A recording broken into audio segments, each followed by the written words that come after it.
Government ಕೆಲಸ ಸಿಕ್ಕಿದ್ರೆ ಸಾಕಪ್ಪ ಆರಾಮಾಗಿ ಹೋಗ್ಬಿಟ್ಟು ನಿದ್ದೆ ಮಾಡ್ಬೋದು ಅನ್ನೋ ಕಾಲದಲ್ಲಿ ಗೌರ್ಮೆಂಟ್ ಟೀಚರ್ ಆದರೆ ಹೆಂಗಿರುತ್ತೆ?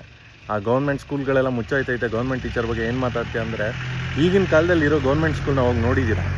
ಎಷ್ಟು ಒರಪೊರಪಾಗಿ ಎಷ್ಟು ಚೆನ್ನಾಗಿ ಅವ್ರು ಪಾಠ ಹೇಳ್ಕೊಡ್ತಾರೆ ಅಂತ ನೋಡಿದ್ದೀರಾ ನೀವು?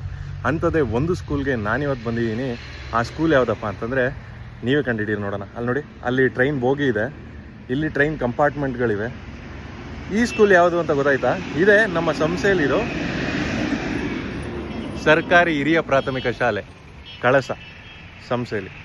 ಎಷ್ಟು ಸಖತ್ತಾಗೈತೆ ಗೊತ್ತಾ ಈ ಸ್ಕೂಲು.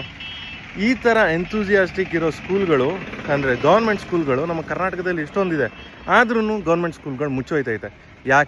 ಯಾಕೆ ಅಂತಂದರೆ ನಮ್ಮ IT ಡಿಪಾರ್ಟ್ಮೆಂಟ್ಗೆ ಬೇಕಾಗಿರೋ ನಾಲೆಡ್ಜು ಗೌರ್ಮೆಂಟ್ ಸ್ಕೂಲಲ್ಲಿ ಸಿಗ್ತಾಯಿಲ್ಲ ಅಂತ ನನ್ನ ಅಭಿಪ್ರಾಯ ಇದೆ. ಸೊ ದಯವಿಟ್ಟು ಸರ್ಕಾರ ಏನು ಮಾಡಬೇಕು ಅಂದರೆ, ಗೌರ್ಮೆಂಟ್ ಸ್ಕೂಲ್ ಉಳಿಸ್ಕೋಬೇಕಾ ನೀವು?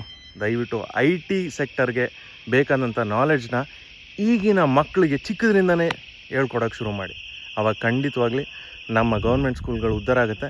ನನ್ನಂಥ IT ಎಂಪ್ಲಾಯೀಸ್ಗಳು ಲಕ್ಷಾಂತರ ರೂಪಾಯಿ IGCSE, ICSE, CBSE ಕೊಡೋದು ಬದಲು ಗೌರ್ಮೆಂಟ್ ಸ್ಕೂಲ್ಗೆ ಡೊನೇಷನ್ ಥರ ಕೊಟ್ಟು ಗೌರ್ಮೆಂಟ್ ಸ್ಕೂಲ್ನ ಎತ್ತುತ್ತೀವಿ.